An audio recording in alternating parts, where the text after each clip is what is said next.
In this section, we will talk about the average rate of change.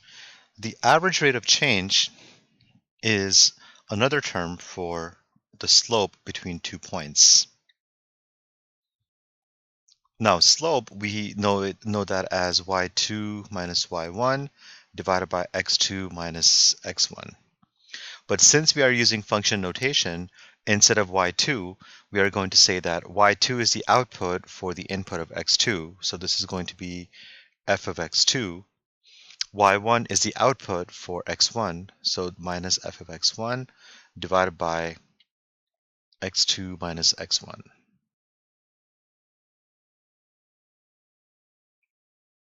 So here's an example. What was the average rate of change of annual sales between 2003 and 2004? So these are your inputs or your x values. So our x1 is 2003 and our x2 is 2004. Now we want to find the corresponding outputs. So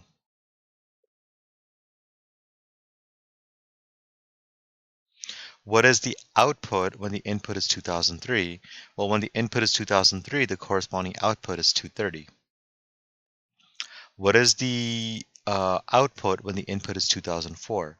Well, when the input is 2004, the corresponding output is 228.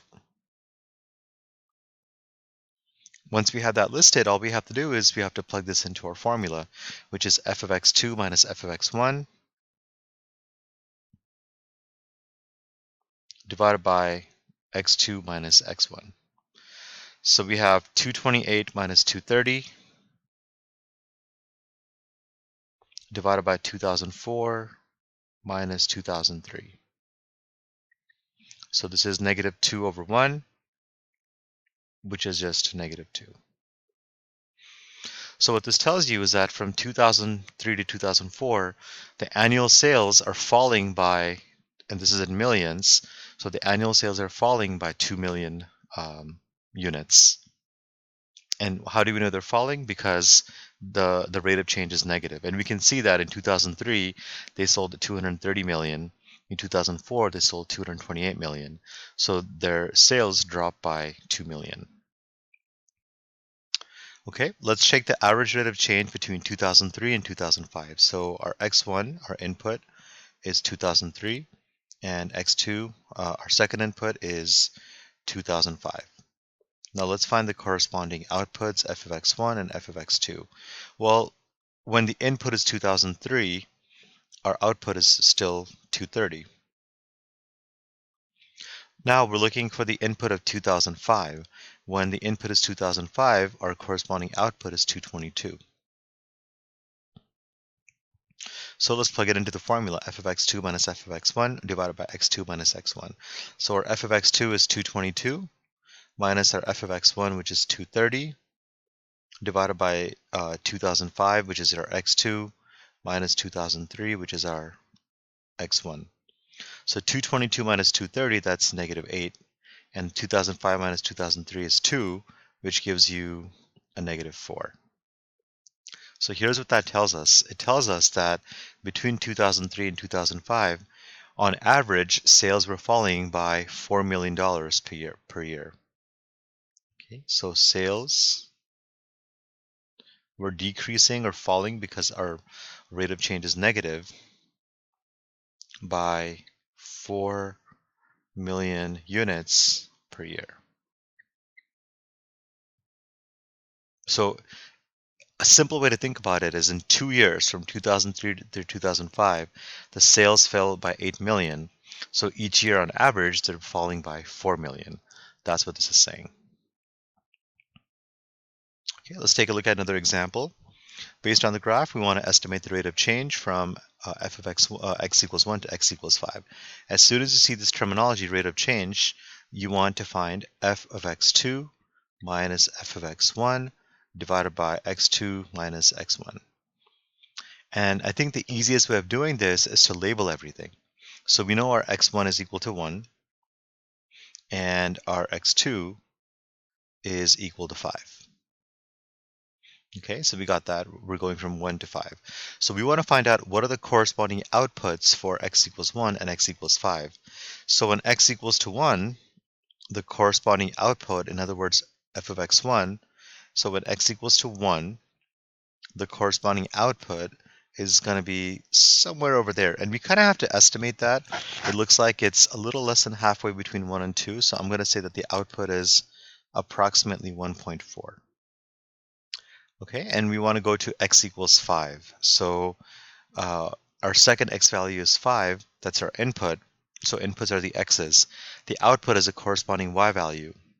The corresponding y value is right there, and that looks like it's between 4 and 5, but very close to 5, so it looks maybe like 4.8. So I'm going to just approximate that this is equal to 4.8.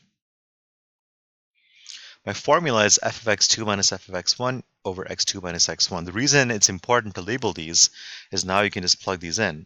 So our f of x2, that's equal to 4.8, minus our f of x1, which is equal to 1.4, divided by x2, which is 5, minus x1, which is 1.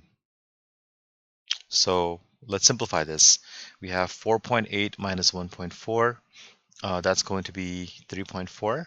And 5 minus 1, that is equal to 4. In a calculator, we're going to divide 3.4 by 4, and that will give you 0.85 as our rate of change. So here's basically what it means. If we were to draw a straight line between these 2 points, then the rate of change, or the slope of that line, is going to be 0.85, or 0.85 over 1.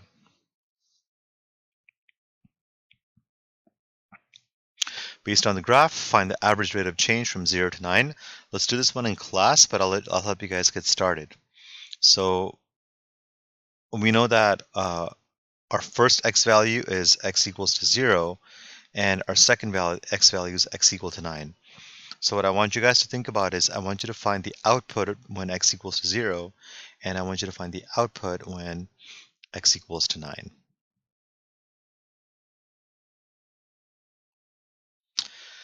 Now, what if we're given functions?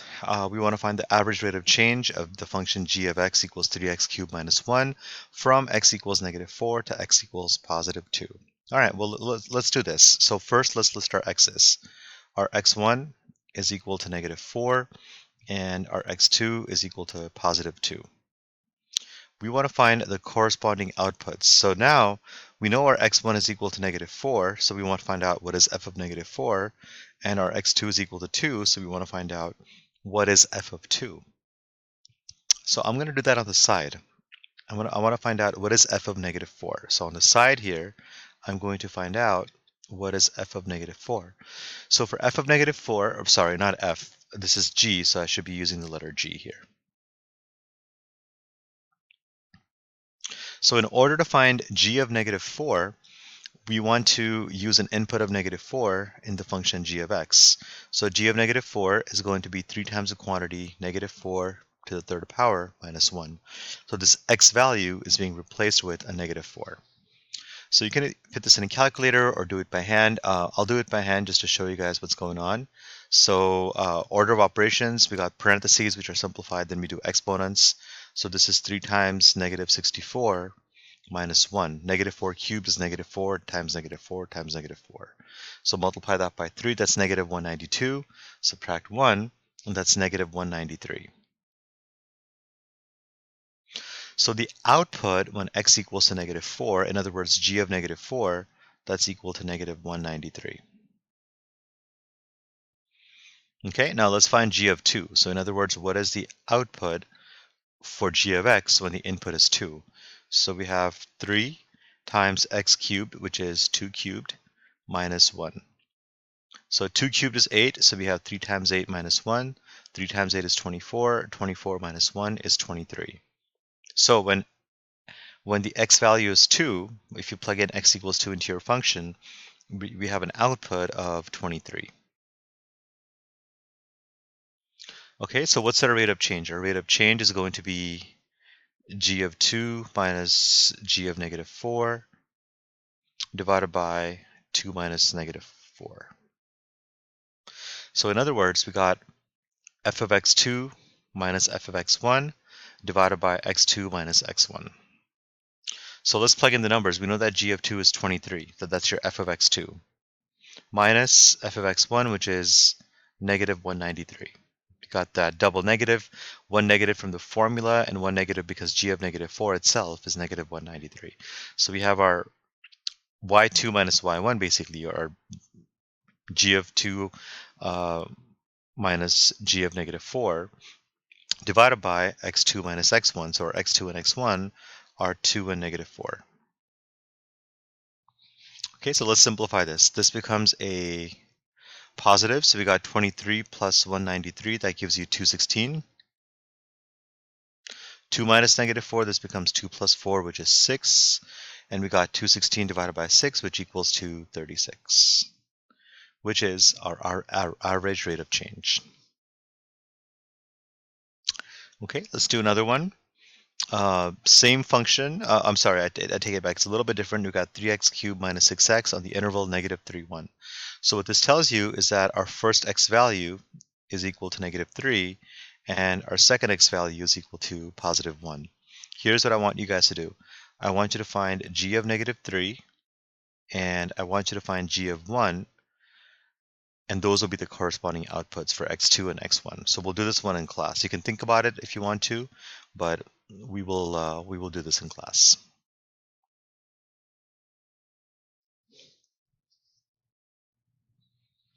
Okay, last one. Find the average rate of change of f of x equals 2x cubed minus 5 on the interval 2 comma b. So in this case, our x1 is equal to 2, and our x2 is equal to b. So notice that our x2 is a variable, which is fine. That can happen.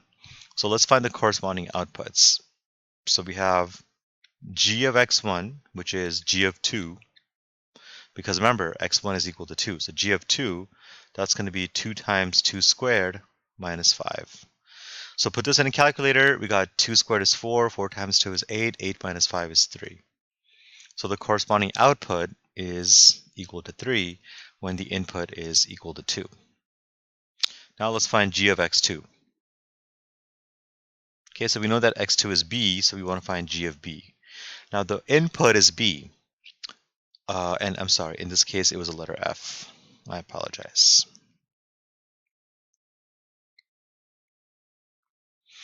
Okay, so we want to find what is f of b. So f of b, it just means that this becomes your input. So every time you see an x in the formula, you're going to replace it with the input, which is b. So instead of 2x squared, we have 2b squared, and then minus 5. That is your output when your x2 value is b. So what is the formula for the average rate of change? It's f of x2 minus f of x1 divided by x2 minus x1. So what is f of x2? Well, f of x2, well, remember, x2 is b, so f of b is equal to 2b squared minus 5. And make sure you use parentheses on that. Minus f of x1. Well, what's x1? x1 is 2. When x1 is 2, what is the corresponding output? That's equal to 3. So this is your f of x2, and that is your f of x1. So we got f of x2 minus f of x1, and all that is going to be divided by x2 minus x1, which is b minus 2. All right, let's simplify this. You have 2b squared minus 5 minus 3, so these are like terms. You can combine those. This gives you 2b squared minus 8 divided by b minus 2. We have to simplify this as far as we can go. So 2 and 8, they have a common factor of 2. So we're going to factor out the 2. So 2b squared divided by 2 is b squared. Negative 8 divided by 2 is negative 4.